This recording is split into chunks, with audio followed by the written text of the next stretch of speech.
பொண்ணுங்களுக்கு கல்யாண வயசு 18, பசங்களுக்கு கல்யாண வயசு 21 நம்ம கவர்மெண்ட் சொல்லுது.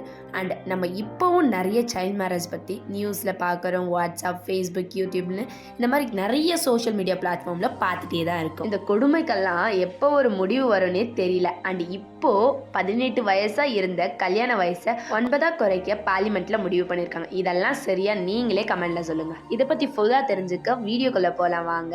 அந்த வீடியோக்குள்ளே போகிறதுக்கு முன்னாடி மறக்காம நம்ம சேனலுக்கு சப்ஸ்கிரைப் பண்ணி. இந்தியாவில் ஒரு என்ஜிஓ ரிப்போர்ட் என்ன சொல்லுது தெரியுமா?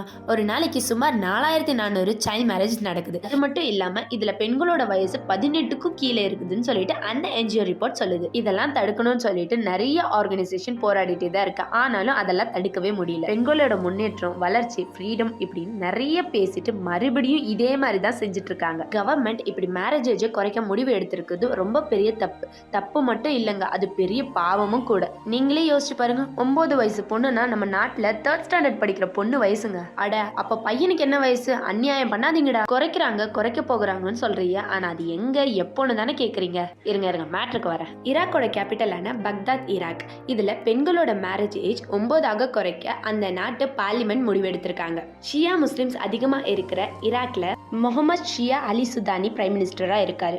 அண்ட் தென் இந்த நாட்டில் 1950 women's marriage below 18 is illegal and ப்ராஹிபிட்டட்னு சட்டம் இருந்துச்சு. ஆனாலும் அங்கே ஆல்மோஸ்ட் 28% ஆஃப் மேரேஜ் 18 வயசுக்கு கீழே தான் இருக்குன்னு சொல்லிட்டு யுனைடெட் நேஷன் ஆர்கனைசேஷன் சொல்லியிருக்கு.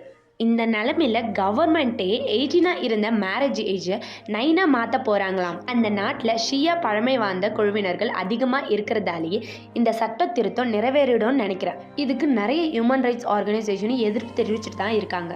இந்த சட்டம் நிறைவேறிட்டா நிறைய பெண் குழந்தைங்க ஸ்கூலுக்கு போக முடியாது. அங்கங்கே சைல்டு அபியூஸ் நடந்துகிட்டே தான் இருக்கும். அண்ட் தென் பெண் இனமே இல்லாமல் ஆயிடுங்க. அதனால் நம்ம ஆனரபிள் பிரைம் மினிஸ்டரான மோடிஜிக்கு ஒரு சின்ன ரெக்வஸ்ட். ரெஸ்பெக்டட் சார், அந்த நாட்டில் பிரைம் மினிஸ்டர் கிட்ட பேசி அந்த சட்டத்தை நிறைவேற்ற வேணான்னு சொல்லுங்க சார். வீடியோ பிடிச்சிருந்தா லைக் பண்ணி ஷேர் பண்ணிக்கோங்க. அண்ட் தென் ஃபன் கண்டென்ட்ஸ் மட்டும் இல்லாமல் இதே மாதிரி மோர் இன்ஃபர்மேட்டிவ் வீடியோஸ்க்காக நம்ம சேனலை சப்ஸ்கிரைப் பண்ணிக்கோங்க. And then see you in the next videos. Bye.